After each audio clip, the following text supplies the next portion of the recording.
I mean, you look at it, and, we opened up with 47 points. They started the second half with 47 points. Steph had 20 of those 47. We had 7 of our 12 turnovers in that period. And they're the NBA champs with all 4 All-Stars, and we felt every one of them. That was a mood swing for sure. What was the difference between the first and the third? Because that's when you guys swapped 47 points. I mean, I think that I felt like we were getting tired. We had 8 guys. I felt in the second half we were getting tired. I had played Ben all 12 of the second period minutes and then the first 8 minutes of the third, and we're having 8 guys play. And I think that, they're very good. I felt like fatigue had something to do with it. We give them credit. But they showed why they have as much firepower as any team that I've seen since I've been in the league. Brett, is tonight a night where you really felt the injuries that you have more so than any other night this year? Because I felt like you didn't have as many guys to defend Kevin Durant. When Robert came out of the game, Wawa was having to step up and cover him. He's at a size disadvantage. And then offensive stagnation without Jared and Markel. I felt like that was pretty problematic. I think that contributed to it. I think, to your point, I felt there was more of a loss of energy. Your matchup stuff that you've mentioned is fair and true. We always try to find that balance of playing fast and finding Joel. And I thought in the first half we did that. We played fast. We got him the ball. In the second half, they made an effort to go double team him and get it out of his hands. But I felt like it was stagnant, and I think some of that was fatigue. But like I say, we give them credit. What went right for you defensively in the first half? I mean, I just think they were 1 for 9. We talk about every time you play Golden State, if they make long contested twos, you shake their hand like 29 other coaches would tell their team.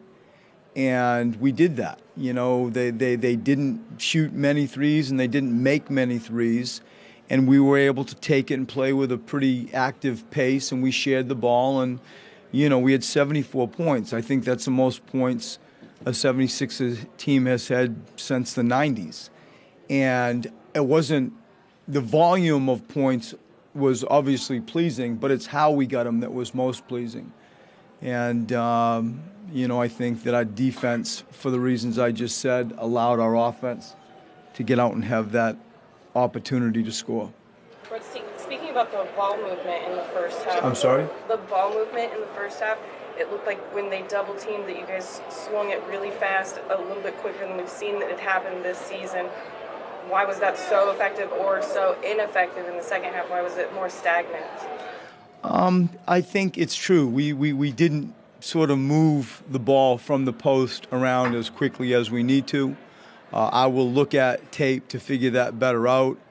The thing that I do feel great about is I like our spacing rules.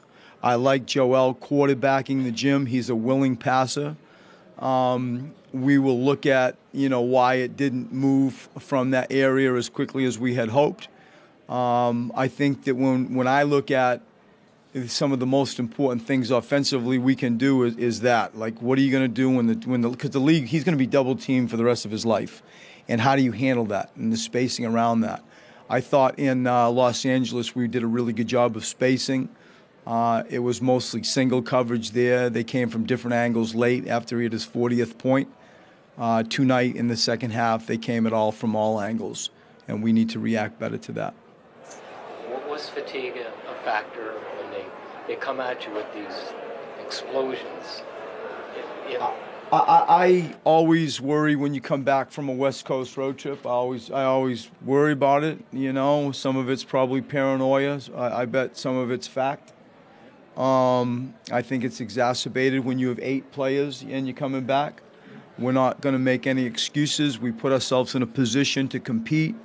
And in the third period, we just didn't for the reasons I just said. And we do look forward to, getting back on track. We have 5 games here at home, and I break the season down into 10-game clumps. This will be our second after those 5 10-game clump. It'll give us 20 games. And for us to stay sane, for us to be smart and move the program forward and learn from this night and learn from what we did well in the first half and not so well in the second half. That's my mood, that's my mindset. Our goal is to be a playoff team, and we will take this and we will not have meltdowns. We will figure out how to move us forward and handle this in a way that can educate and help our guys. Right, overall, what can you take from playing the Warriors twice in such a short period of time? Just that you're not that far off. You look up at the third period in Golden State, it's 76-76 or 74-76, and, we all see what the scoreboard said tonight. And it's double-barreled. It's a blessing and it's a curse. You look at it, you say, we can play with these. We can play with them. They are the clear-cut league's best, in my opinion, and in many other people's opinions. And we feel good about how we played for large majorities of the game, and then you just blink and you get hit in the mouth, and you're down 10, 12, whatever. And so the repetition of playing the NBA champs and feeling like you're there, and then all of a sudden to zoom in and say, well, why weren't we? Where did the game change? And understand that better and try to fix it, try to arrest it. That's the benefit of playing them in close proximity. When you hit threes the way you were hitting in the first half, does it come so easy that maybe you lose offensive execution in the second half? I don't think so. I feel like I think that the pace of the game and the flow of the game and how we were getting them, they were good, clean looks. They were assisted shots. Robert reminded us why he just signed a pretty cool contract. And, the ball was moving. The ball was moving. And I think that our team is fun. I hope that the crowd enjoys watching the way we play. We want to play fast. We want to play unselfish. And what I hope mostly is that we grow this into a consistently winning program. And right now we're just young, and we're moving forward, I think, in good ways. But we all want stuff a little bit sooner, don't we? Thanks, Brett. Thank you. Thanks.